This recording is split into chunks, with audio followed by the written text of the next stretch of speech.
looking very much forward to that. So folks, the reason probably many of you came was to hear Pamela James. Pamela is a free agent with Canada's Free Agents based in Winnipeg. She was the first person in Manitoba to become a free agent when she was accepted into the program 2 years ago. Pamela is a generalist and has worked in various disciplines such as issues management, change management, systems testing, border services, including a stint in uniform, and agricultural program delivery. She has over 20 years of experience in the federal public service and has so far worked with teams in 3 regions across 4 departments. Pamela is currently on assignment with Transport Canada, working in TC Transformation, where she leads a distributed team working on change management, communications, and client engagement for an IT project. And Emmett, I think you're going to record the session and Pamela is going to start sharing.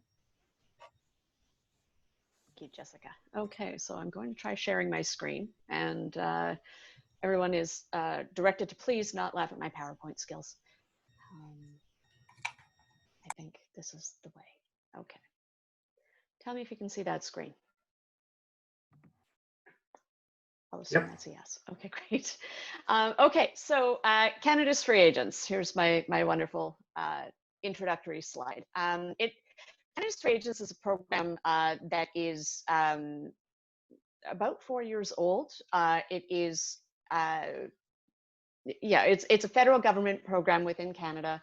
And I've given this speech a few times, so I'm sure a few of you have actually heard this before. So bear with me as I introduce the program to those who don't know about it. Okay, a little bit of a disclaimer. There are over 100 people involved in this program. That means there are about 100 different ways to be a free agent, and all of them are correct. So the greatest thing about being a free agent is that it is what you make of it. And I don't want to pretend for a second that what I'm going to tell you about my experience with the free agent program is indicative of exactly what others experience in their own journeys. Okay, so what is Canada's Free Agents? Well, we've been at this for, like I said, about 4 years. The program participants move throughout the government and sometimes beyond through the Interchange program, Interchange Canada program, on limited duration assignments, and they're usually about 6 to 12 months. Some of them are a lot shorter than that, only a couple of weeks, and some of them are a lot longer. Again, you're doing whatever feels right to you at the time. So sometimes that's 2 weeks and sometimes it's 2 years. It gives free agents the control and autonomy to decide their own career paths. Nobody is telling us what assignments we're supposed to take. We actually are responsible for finding our own, and you know, that can lead to some interesting times.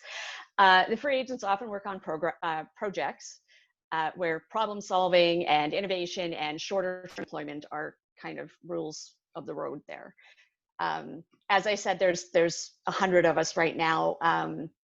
We're in 3 different departments for home departments. I'll explain on a future slide, and soon to be 4. So the program continues to grow 4 years in. Okay, did I skip a slide? I did not. Okay, so the role of the home and host departments. So how does this all work? The free agents are deployed, and that's a permanent move from previous indeterminate positions. Indeterminate is Fed speak for permanent. I understand it's not the same term within the provincial government, and who knows with the municipal ones. So, okay, we're permanent employees. We get deployed on a permanent basis to a home department. That home department agrees to take in a cell of about 30 free agents and give them a home base. It includes a talent manager that helps us find our way, get our training if we need any, gives our annual reviews, and also the home department provides some administrative support. So the HR, the finance, all the paperwork that goes on behind the scenes, that's all done by the home department. The host department is the department that agrees to hire a free agent. So that's where we're doing our assignments and doing our day-to-day work. They give us feedback at the end of an assignment and sometimes midway through, depending on where we are in a annual review cycle. They pay our salaries. They pay a 15% top-up that covers our administrative costs, which includes the talent manager and the other program staff for the entire free agent program, plus expenses like our training and our travel. So the free agent program is mostly self-funded. The home departments are not on the hook to pay our salaries. They don't pay for many of the expenses that are incurred through the program. That's all financed through the 15%. Okay, so why do the hiring managers like it? Well, we're easy to hire when a match is made. It's not always easy to find a free agent that is interested in coming to work with you, that has the right skill set that you're looking for. But once that match is made, it's almost no administration is involved with it. So your traditional hiring processes kind of go out the window.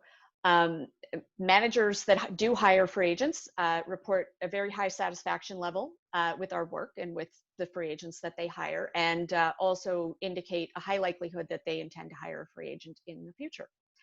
The managers also benefit not just from our skills and the things that we bring to the table when we come in, but they benefit from our networks, which includes the other 100 free agents, but also those personal networks that we've worked hard to build.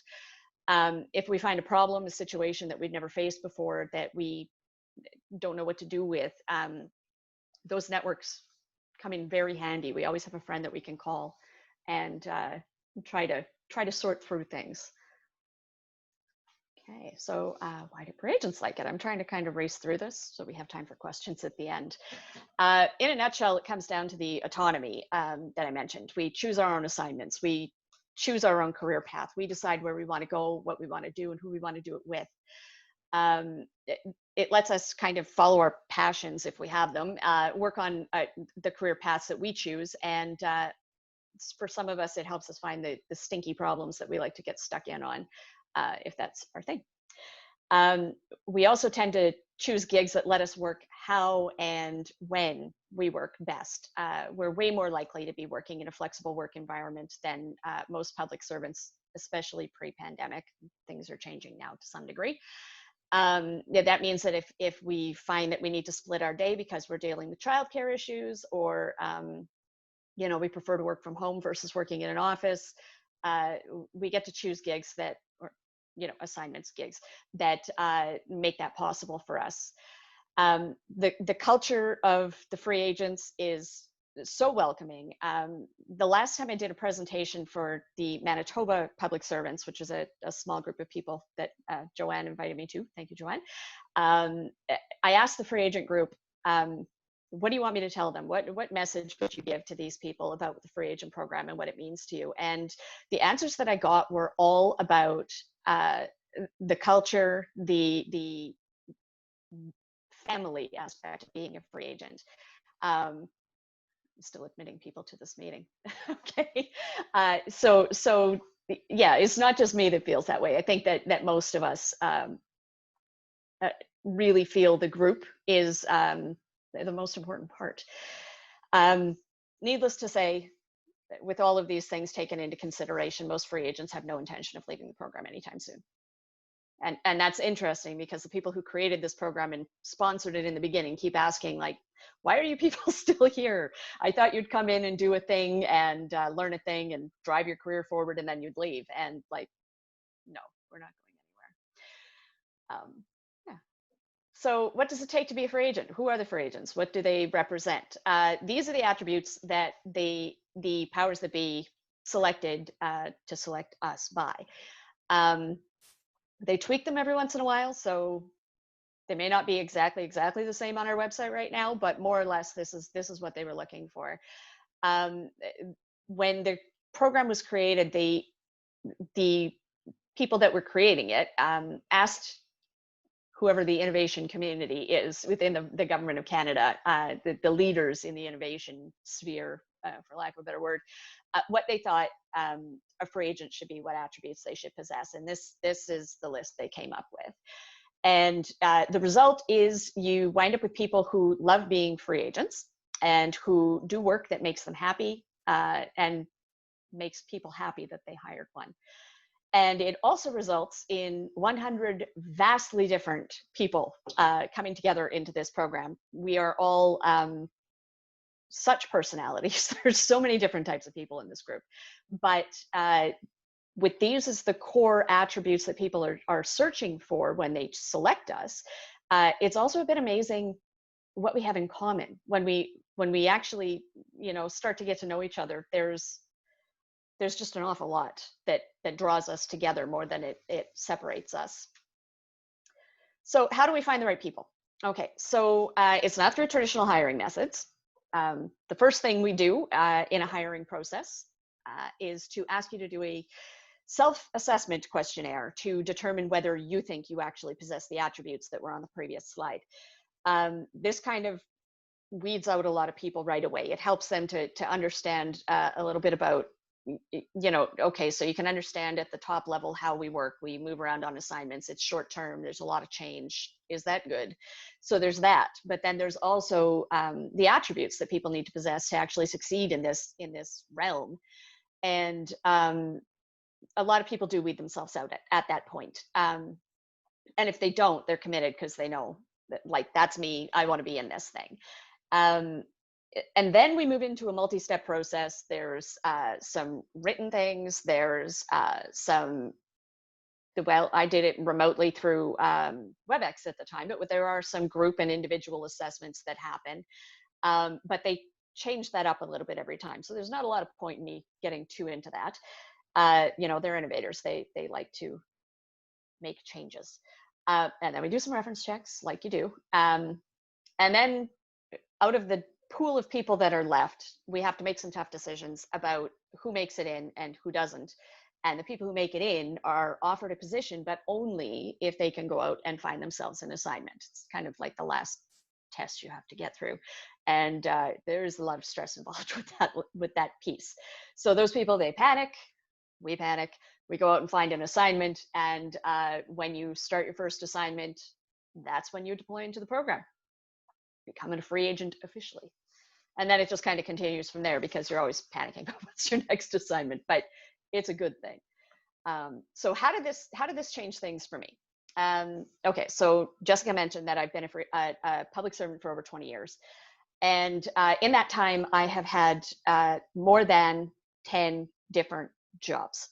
That's a lot. So I've been moving around my entire career, even before I joined the public service. It's normal for me. It's how I like to work. I don't like to stick around anywhere for too long. I like to come in, do a thing, solve a problem, stand up a thing, get out. So what this has done for me is made this, I'm on the wrong slide, sorry.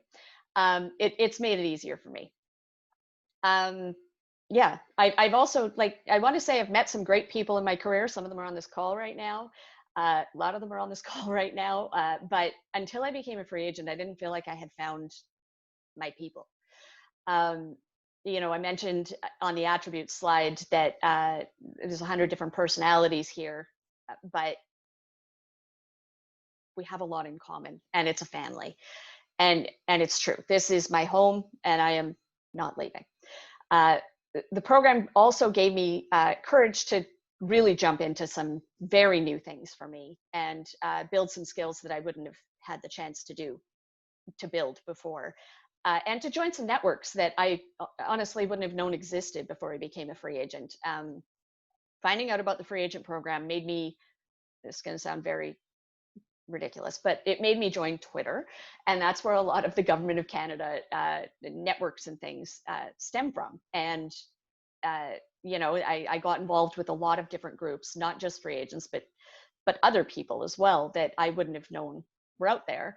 And I've managed to, really forge a path in my career and in what I want to do within the public service that wasn't available to me before. It also gives you raging bouts of imposter syndrome. And I put this on the how did it change my path, but honestly, this is true of every free agent I've ever spoken with. That little voice in the back of your head that tells you that you have no business being a part of something and you're not good enough and the other people around you are smarter than you and all of that stuff. It is par for the course for free agents because we are moving around so often and we are joining in things that, not everybody gets involved in. And we are being kind of called on to be, the sponsor or the voice behind a lot of these things. It it comes with the territory, but I don't know, you kind of get used to it. So I guess next step, what happens when you take a group of really passionate, really empathetic, really big, nerdy problem solvers, and you set them free to work on things that they think are important? Well, they connect with other like-minded people across the government of Canada, and they get involved with things that really, I hope, help people, like FlexGC, which is, it's on its third free agent as its core assignment right now, but we finally got it to a point where we know what it is. We've dug down into what is it going to be, and one of the things that it is a network of people with remote work skills who volunteered.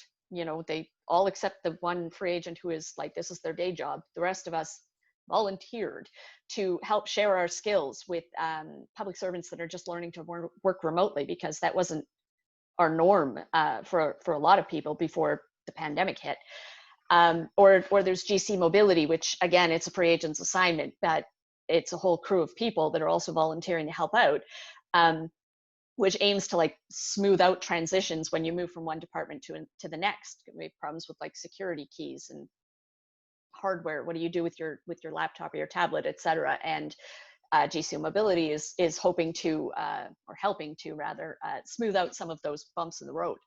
And some of the other things we got involved with were the interdepartmental like collaboration and connectedness things, like the One Team Gov movement, which started in the UK and then moved to Canada, and now we have a virtual version of it where we meet 3 days a week to provide that human connection for people that are lacking that in their lives right now as they're working and not leaving their homes in a lot of cases. Or if you are in the office, you're often there alone. So helping to bring people together and hopefully make them feel like they're connected to something. So yeah, I got off topic.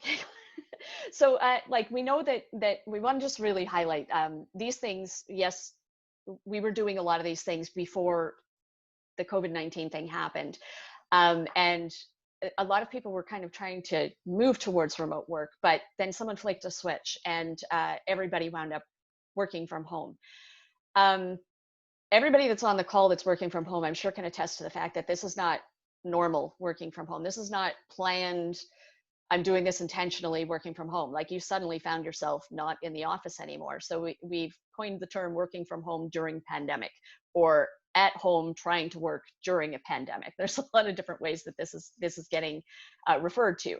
But I think the point of this slide and the point of mentioning all these things that we're supporting, involved in some cases leading, is to say that we've got that opportunity to really be helping people, and hopefully people are feeling the help, or at least the spirit behind that, when they hear about these initiatives.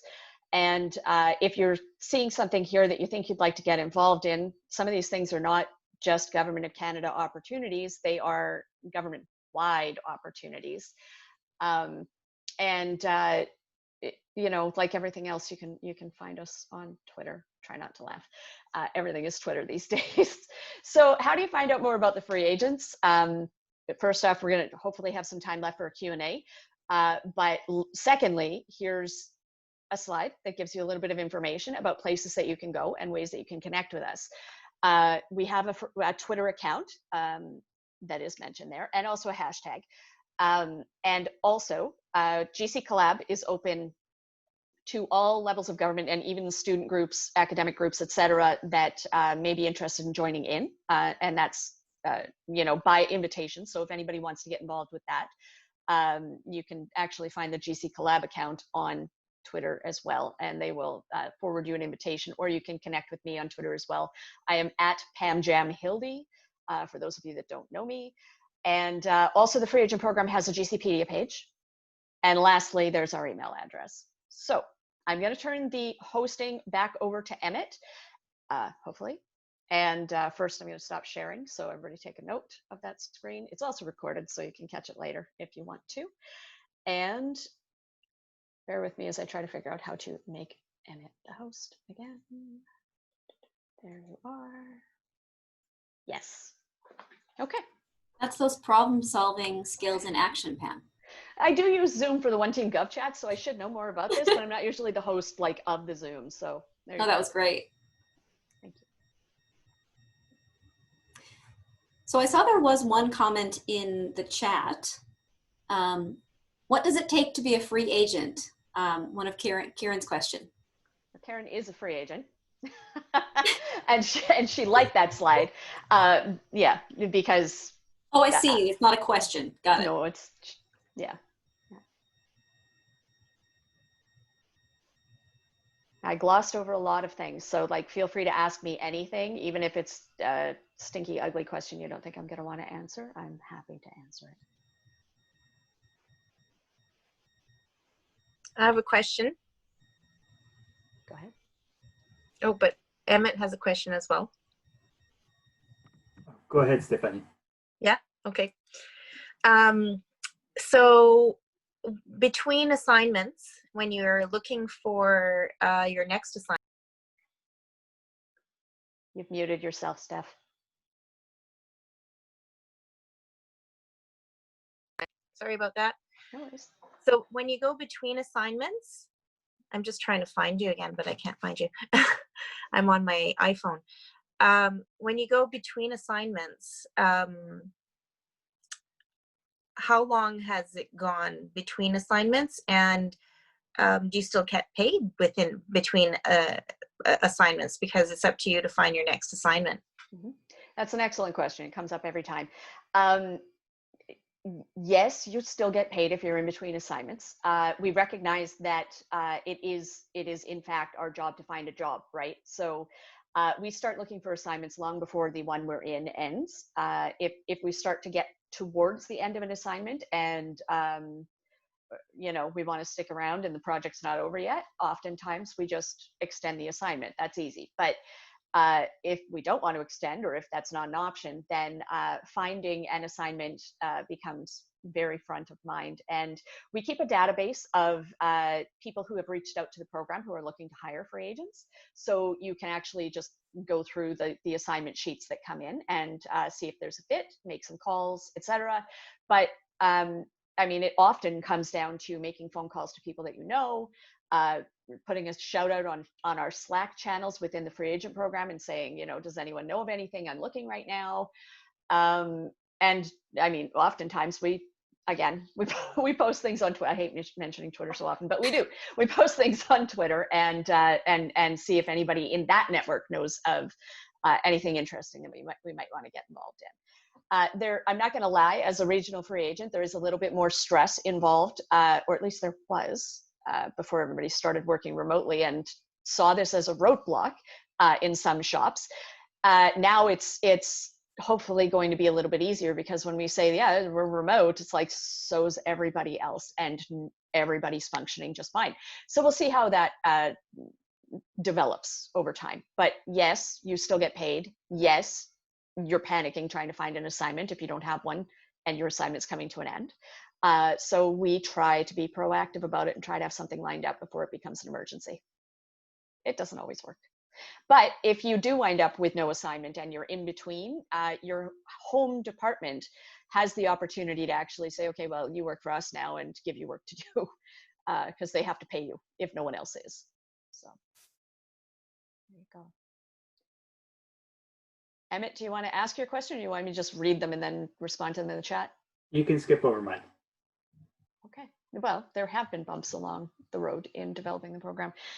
Things like, you know, we've had situations where home departments, which shall remain nameless, said things like, we only want bilingual NCR-based free agents, and our whole method of hiring is really like, we don't care who you are, where you are, as long as you're going to be a good free agent, then, you know, we'll throw it at you, kind of thing.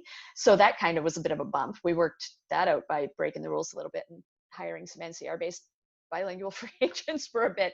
But hopefully that was the end of that. And our next home department is actually, I don't think I'm breaking any rules here by saying it out loud. It's ISED, and they are a lot more regionally based. They're more comfortable with regional people, and you know, depending on the assignment, sometimes bilingual is an incredibly important thing, and other times it really isn't. So we'll see what happens in the future.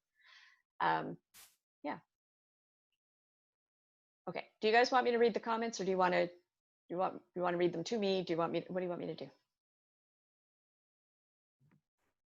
I think the next question was from Al, who I'm not sure has audio. So he does not. Okay, so in a nutshell, he wants to know if the program is open to non-Canadians. It's actually only open to Government of Canada independent or indeterminate employees. So it's really quite narrow in scope. On the slide where I talked about where this kind of came from, I didn't mention it, but it actually is based on the Deloitte GovCloud model. You know, it is the sort of thing that could be replicated. And we've you know, kind of speculated about maybe one day a provincial government might do such a thing, but who knows? It remains to be seen. We'll see what happens in the future. Yeah, we have you know, the opportunity through interchange to actually post a free agent with a foreign government. That could happen in theory. We've put people through the interchange program, but not into a government position with a foreign government, just into the private sector.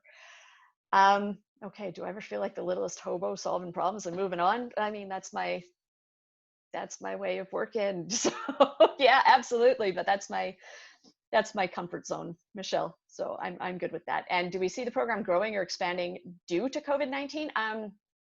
No, but I expect that we will see expansion during this time, because we do have another intake kind of on deck, and we're just waiting to hear when that's going to happen. If it hadn't been for the pandemic, we possibly would have done it already. So you know, we're rolling with it. We're innovating. We'll see how we do it during this time. Okay, so how do we deal with assignments that require different security checks or clearance? So a lot of free agents come with secret security clearance just because of where they've worked in the past, or sometimes it's reliability, which is a lower level. If you have reliability and you need secret for the job that you're going to do, then yeah, they have to sort that out before you can go. I mean, obviously the requirements of the job can only change to so much of a degree, but in the project-based environments that we tend to get involved in, I don't think it's often a problem. You know, and like I said, an awful lot of us have secret already, so hasn't been a huge stumbling block, but that's my perspective, is again 1% of the free agents. So okay. And lastly, is there travel associated to gigs? Capital to regional, region to region? Sometimes. If the travel is associated with the assignment that you're doing, then that would be on the assignment to pay for, like out of their budget directly. We do, or did, I want to say do because I want to do it again, but we do free agent gatherings a few times a year where we all are invited. Anyway, some people can't make it, but we are all invited to meet in Ottawa, and we do a couple of days of free agent activities, both as a group together and in our home department cells as well. So those are some of my favorite things, and I hope we get back to them when this is over. Yeah, sorry, like what I was thinking of was, like, if there was someone in one province that would take an acting or a gig position in another province and just try to to move some of that culture around and bring some culture with you. That's a great question, John. And actually that happens a lot more with region to NCR than it does the other way around, because most of the regional free agents work for somebody in the NCR, and we came from regional jobs. I think all of us, most of us anyways, came from regional jobs. So when we get to work for people in headquarters, which is really what it comes down to, we're bringing a regional perspective, and we're learning the headquarters perspective. And there is absolutely nothing stopping a free agent who is in the national capital to take a regional job, or for someone in a region to take a job in a different region. We all just work remotely in those cases. But honestly, the project-based work that we tend to get involved in is often happening in the headquarters environment. So it tends to be a one-way street. Awesome, thanks. Thank you. Are there any other questions for Pam? We're a couple of minutes over, but we did start a couple of minutes late. Everybody had a chance to. There is another one that's come up there. How many years do you have to work in the federal government before you can apply? Is there a minimum requirement? There is not. The only thing that they ask is that you be an indeterminate permanent federal government employee, and also deployable to a home department. That was something that I forgot to mention. So with some of the like separate operating agencies, a deployment is not maybe as smooth as it would be if you were internal to the core public service.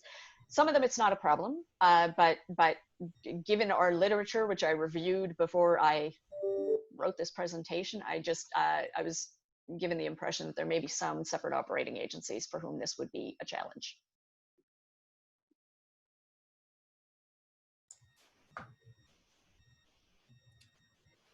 Well, thank you so much, Pam. That was super interesting. I don't think I can think of a model that's exciting and just fascinating and dynamic as the free agents. And I do love the idea of it being employed in provincial governments as well. I know that a lot of us here in the government of Manitoba think it's a really fascinating opportunity, and really cool that you are kind of paving the way for bureaucrats to work in such interesting ways.